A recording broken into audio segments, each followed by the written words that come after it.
Friends, Pawan కళ్యాణ్కు ప్రమాదం helicopter ప్రయాణంలో. ఈ విషయాన్ని తెలుసుకునే ముందు వీడియో అయితే మీరు కంప్లీట్గా చూడండి. అప్పుడు మీకు కంప్లీట్ ఇన్ఫర్మేషన్ ఏంటో అర్థమవుతుంది. అదేవిధంగా చాలామంది వీడియో చూస్తున్నారు కానీ సబ్స్క్రైబ్ చేసుకోవడం మాత్రం మర్చిపోతున్నారు. దయచేసి సబ్స్క్రైబ్ చేసుకోండి. సబ్స్క్రైబ్ చేసుకోవడం వల్ల నేను చేసే ప్రతి ఒక్క అప్డేట్ మీరు ముందుగానే పొందగలుగుతారు. అదేవిధంగా చాలామంది లైక్ చేయడం మర్చిపోతున్నారు.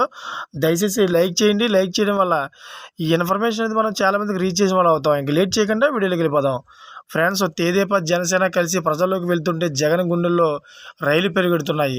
అడ్డుకునేందుకు అనేక కుట్రలు చేస్తున్నారు. అయితే ఆఖరుకు పిరికిదనంతో పవన్ కళ్యాణ్ హెలికాప్టర్ను అడ్డుకునేందుకు కుట్ర పన్నారు అని తెదేపా అధినేత చంద్రబాబు ధ్వజమెత్తారు. గురువారం అంబాజీపేట అమలాపురంలో సభలకు రాజమహేంద్రవరం నుంచి పవన్ కళ్యాణ్ హెలికాప్టర్ రాకుండా సాంకేతిక కారణాలు చూపుతూ అడ్డుకునేందుకు కుట్ర చేశారని మండిపడ్డారు. చివరకు నేను నా హెలికాప్టర్ను పవన్ కోసం పంపాను. అధికారులు మీరంతా ఎన్నికల కమిషన్ పర్యవేక్షణలో పనిచేస్తున్నారన్న విషయాన్ని గుర్తుంచుకోవాలని చంద్రబాబు అన్నారు. పవన్ కళ్యాణ్ రాజమహేంద్రవరం ఎయిర్పోర్టుకు చేరుకున్నారు.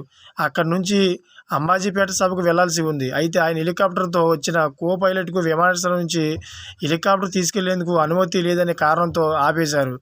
అప్పటికే అంబాజీపేటలో వేచి ఉన్న చంద్రబాబుకు ఈ సమాచారం తెలియడంతో రాజమహేంద్రవరంలోనే తన హెలికాప్టర్కు చెందిన కో పైలట్ సాయంతో దాదాపు గంట అనంతరం సాయంత్రం 5:20 బయలుదేరి కోనసీమ చేరుకున్నారు. పవన్ కళ్యాణ్ హెలికాప్టర్ కో పైలట్కు బేగంపేటలో ఇచ్చినట్టే తాత్కాలిక పాస్ ఇవ్వమని కోరిన అయితే నిబంధనల ప్రకారం సాధ్యం కాదని సమాధానం వచ్చిందని చెబుతున్నారు. ఫ్రెండ్స్, చూసారు కదా, ఇటువంటి లేటెస్ట్ అప్డేట్స్ కోసం ఛానల్ సబ్స్క్రైబ్ చేసుకోండి. Thank for watching friends.